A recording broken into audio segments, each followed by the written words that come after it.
They say life begins at 40, but I'm here to tell you that's a lie.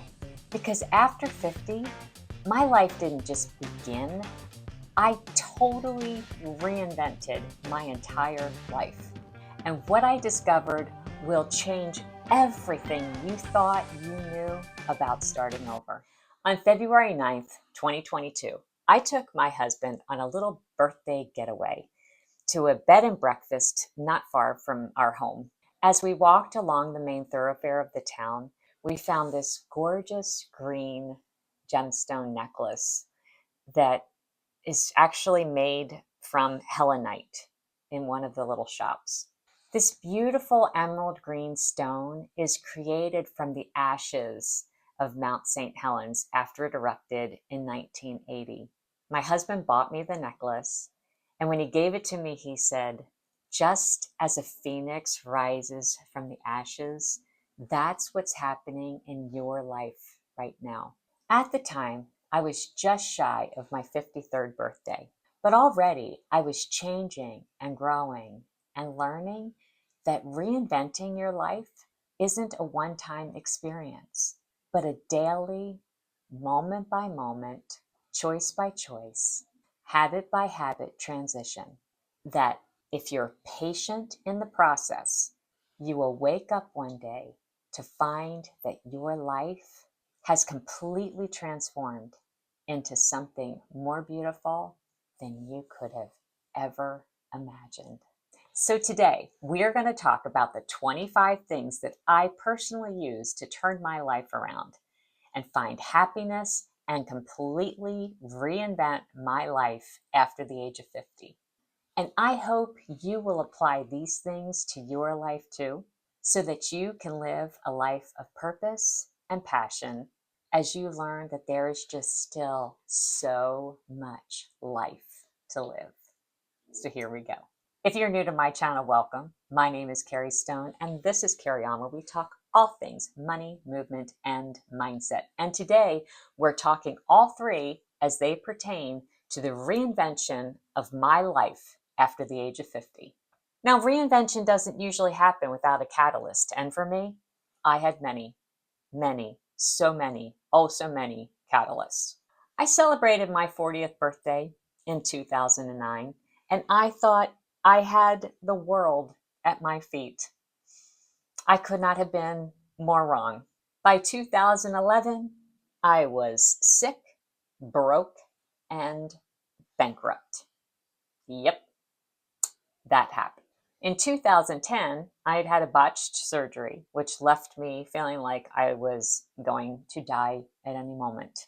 In 2011, after decades of trying to figure out what was wrong with my health, I discovered I had Lyme disease, co-infections, 5 toxic levels of mold, all to add to my already growing list of autoimmune diseases. Yay. This diagnosis led to years of me being bedridden and a prisoner on my second floor because I could not walk up and down stairs by myself. And I had a tendency to, fall, collapse, and, scared my kids. So it was not a good time. When I did leave the house, I required a wheelchair, a cane, or assistance to get around, and I could not go anywhere by myself. Just when I was adjusting to life as a sick person, my mother was diagnosed with lung cancer. She lived 6 years after her diagnosis and died 5 months prior to my 50th birthday. My mother's death left me empty and kind of rudderless. 6 months before my mother died, I entered into the beginning phases of the empty nest syndrome when my son graduated from high school and moved out while I was in Delaware taking care of my mother. So to say it was agonizing would be an understatement. Was not a fan of the whole start of this process. And I felt all the pains that most mothers feel when they start entering that phase of life. But I still had another child at home. So that helped to dampen the loss a little bit. And, I had so much on my plate with my mom that I didn't have a lot of time to really process that loss. thankfully, during this time, also my health was starting to improve some after years and years of intense treatment. So I was just starting to kind of get out and get a little more freedom in my life, and I was able to take more chances and do more things, and that started giving me a sense of strength that I really needed at that point. I turned 50 in 2019. It was the first decade of my life that I entered into without my mom. And it was hard. It was really hard. At the time, I didn't have much yet still because I was still trying to figure out what I could handle in life. And I was working through the college process with my daughter and attending her running events and things like that, and still working on my health. And so at the time, I was having to still process what I had gone through with my mom at the end of her life, and helping a loved one through those last months and weeks and days of their lives. It's hard and it's painful. And so I was processing those things while I was entering into this new decade. And I didn't really know how to live in a world without my mom. So I tried at that point to start a blog called Surviving Sickness, and I was going to write about how to be chronically ill or how to do it with a good attitude and things like that. And finally, I realized I don't want to write about being sick. I didn't want to be that person anymore. That was the first sign that I was ready for change. It was when I started realizing I had more to live for. And so, as my daughter was getting busier with school and working and doing all of those things that she should have been doing at that point, I realized I needed an empty nest job. I didn't know what I could handle. I had always been self employed, and I didn't want to start a business and fail because I couldn't physically handle it. And so I ended up getting a little part time job at a boutique in my town. And it was really great for me because I got to get out of my house and meet nice people and make new adult friends. And I got to use my skills. So it was in sales, and I got to model, and I got to be with people and help people to feel better about themselves and their lives. And that's what I'm all about. So it was a good choice for me, and it gave me the courage to step out and try more things. And it helped me to see that I was capable. I could still do more. I could step out of the sick person's body, and I could still become something new. In March of 2022, I was offered a position as a coach and trainer at a local wellness center. And I hadn't coached or trained anybody in about a decade because I had been sick. And so I just did it for fun to start. And the more I did it, the more I was reminded of how much I loved doing it. I loved having an impact on people's lives. I loved helping a small business to grow.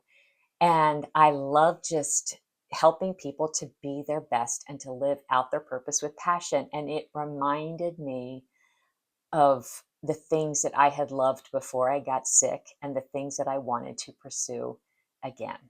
So during this transition time, I always had to prioritize self care because taking care of myself is my part time job. So I had certain self care things that were in place, and I just started growing on those things and adding to them in a way that would help me to get beyond sick Carrie and on to new and improved Carrie. I got braces in 2023, and I fixed my teeth from what the Lyme disease had done to them. And that really helped to build my confidence too, because I was more confident again in my smile, and it just made me feel like I had done something for me. I had put my kids through braces, and this now was like my turn, and I was able to do something that helped me to advance forward in my life. I started deeply prioritizing movement and realized how very important it was. And it just became a part of my routine and my life. And I started getting stronger because of it. Along the way, I discovered protein and how amazing it is and how important it is to feeling good and to being strong. One of my big changes, I went from dieting to just living with a healthy diet. I don't believe in the whole diet culture anymore. And I just believe in put good things in, you get good things out. I started prioritizing my sleep and I developed a nighttime routine and a morning routine that served me well and aligned with my values. And I stopped letting other people control my self care and my habits. And I started just taking control of the things that I knew were good for me, like the news. When I realized that having news on in my house really messed up my positive attitude, I just took a stand and said, no more. I'm not having news in my house. Maybe that won't work for you. My husband was very respectful of that. And so now when he's desperate and he just has to hear it, he'll put on his headphones and he lets me keep my zen. So it works for us. A really important part of the reinvention process is looking backwards so you can then look forward to figure out what you need to be doing today. So I looked back to really evaluate the things that used to be in my life and do I want them in my life? So for a very short phase of my life, I painted and I had fun. I did some fun paintings. I brought out all of my art stuff and I realized I don't like this. Like, this is not who I am. I don't want to do this. And so I don't paint anymore. And then I started investigating writing because I love to write and I want to write a novel and I want to write another self development book. And so I started working on that when I realized that's not now, that's in the future. I started looking at singing. I had lost my ability to sing. And I started realizing this is so important to me. And it is so much a part of my relationship with my husband that I need to have that back. So that became a priority. And I started practicing every day and setting up times to sing with him and going out places to sing with him and testing myself and forcing myself to get really uncomfortable. And I'm still working on that. So it was worth it was worth it. It started making me feel like me again.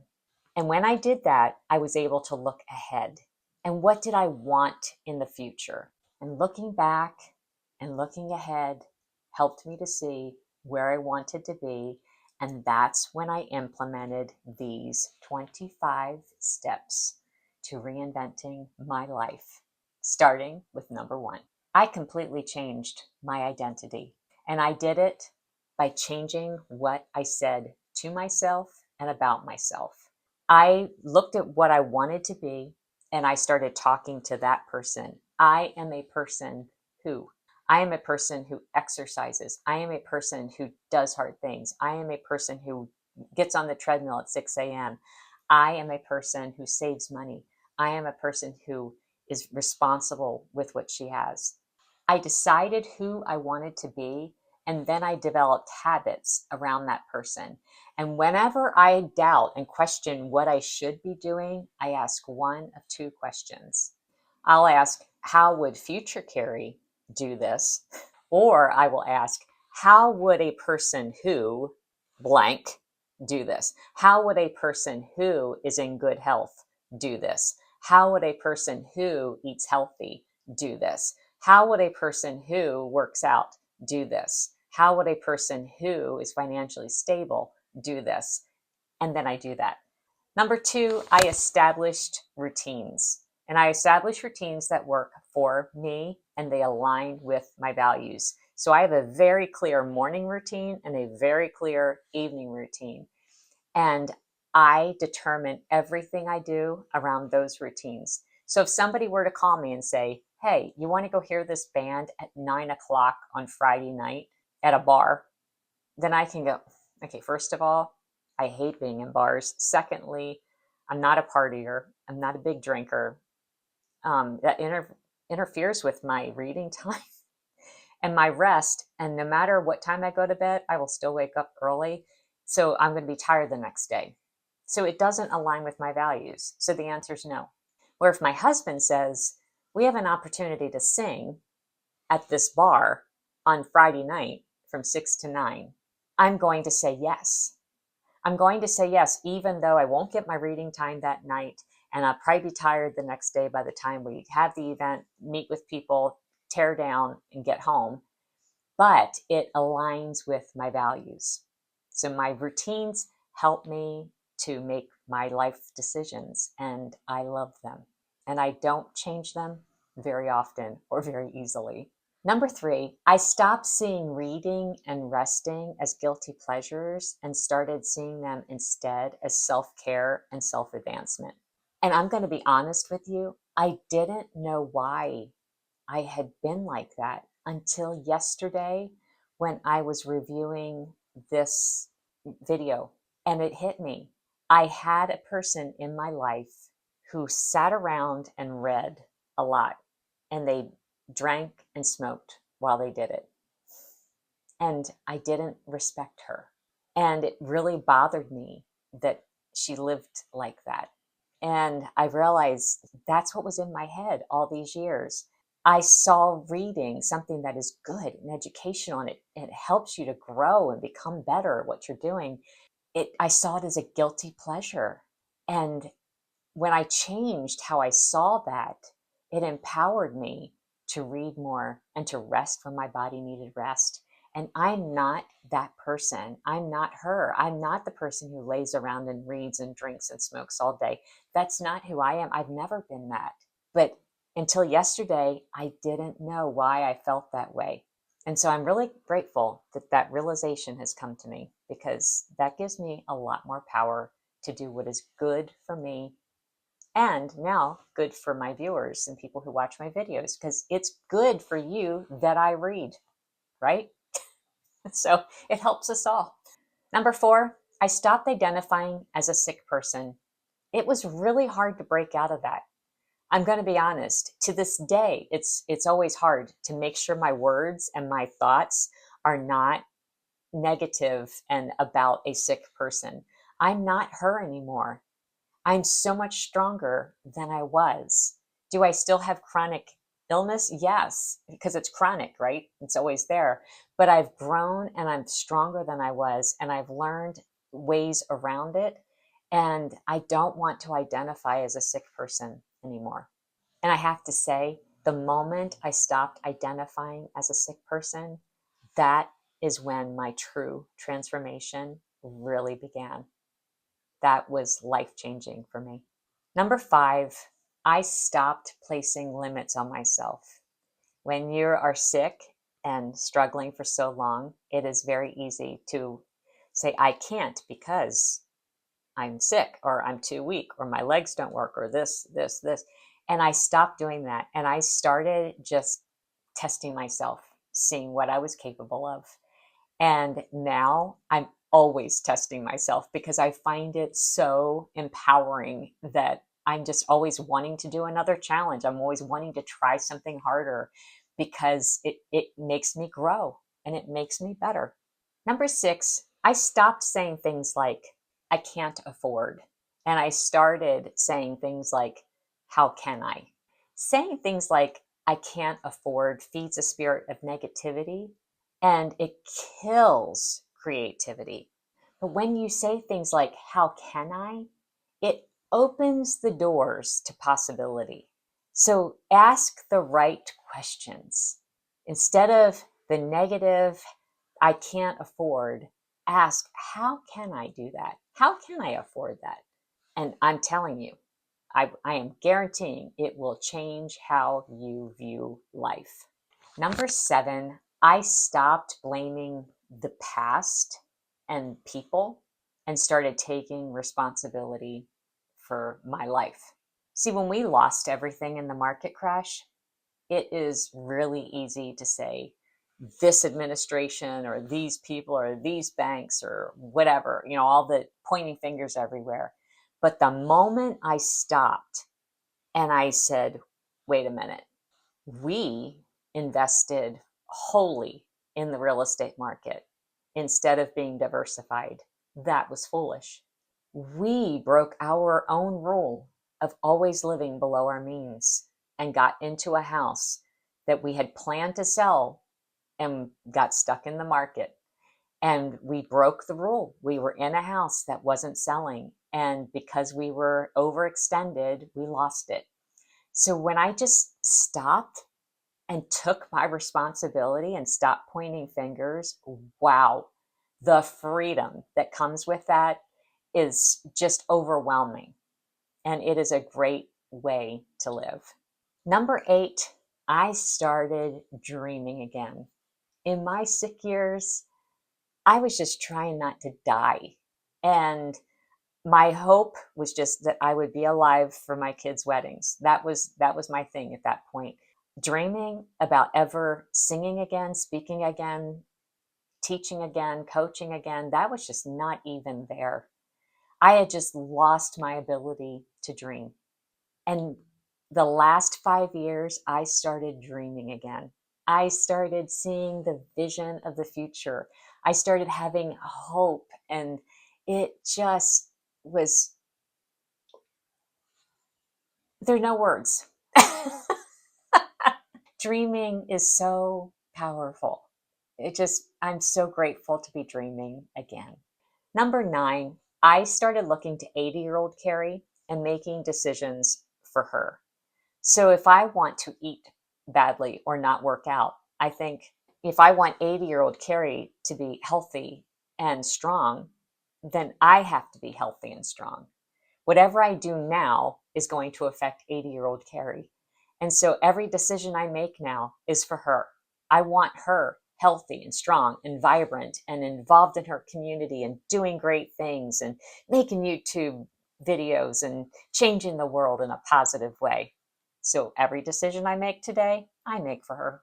Number 10, I started to declutter all areas of my life: my home, my head, my health, and my heart.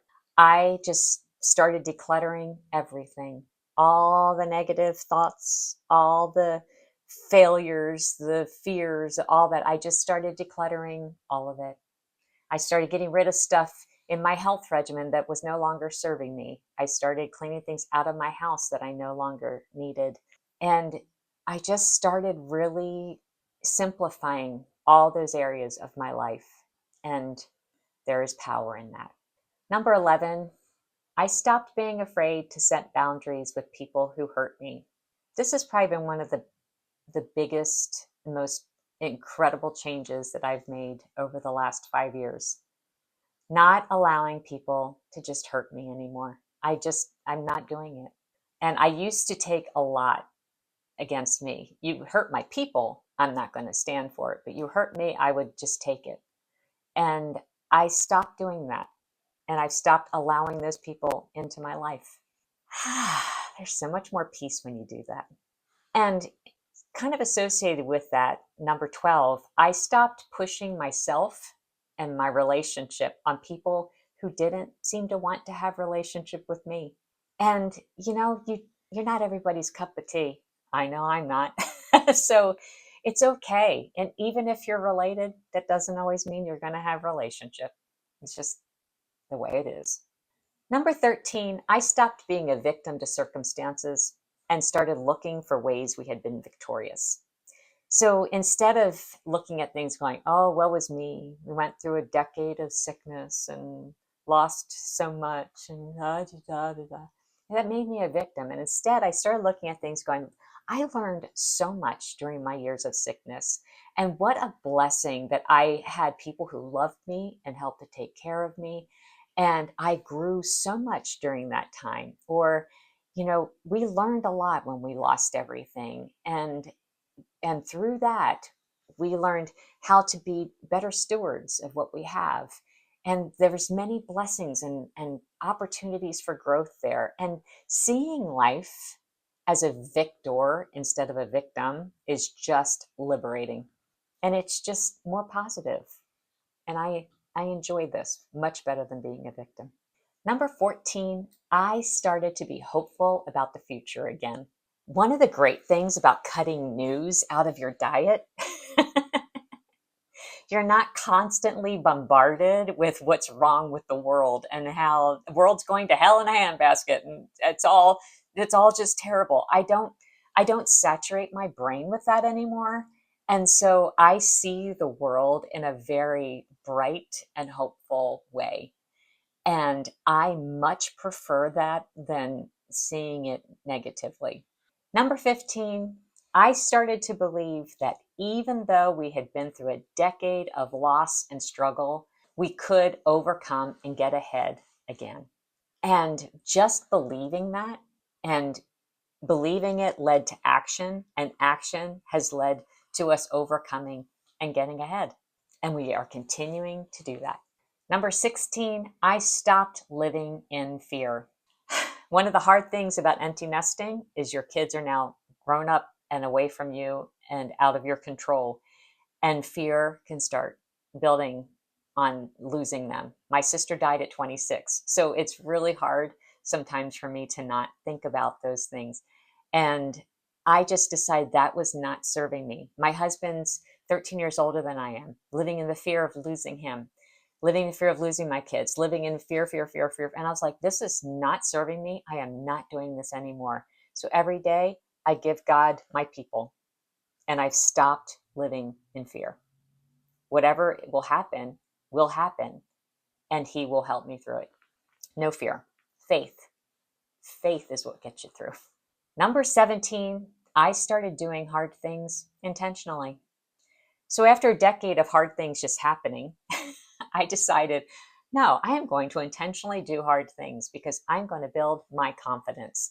And doing hard things has been just absolutely amazing. And it has built my confidence so much that I'm always looking for more hard things to do. Number 18, I took control of my finances. I had been in control of my finances before I got sick. Then my husband took over. He was completely overwhelmed with everything and working so hard that I took them over again last year. And that gave me ownership. And when I did it this time, I did it completely differently than I had in the past.